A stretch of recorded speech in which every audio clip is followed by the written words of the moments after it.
দেন।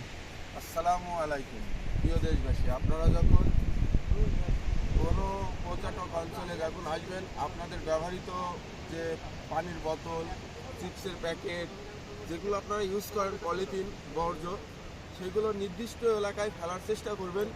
আপনি যদি পরিষ্কার না রাখেন তাহলে এক সময় এগুলো ডাস্টবিনের মতো হয়ে যাবে, বসবাসের অযোগ্য হয়ে যাবে এবং দেখার অযোগ্য হয়ে যাবে। তখন আর পর্যটক হিসাবে আপনার আসতে মন যাবে না।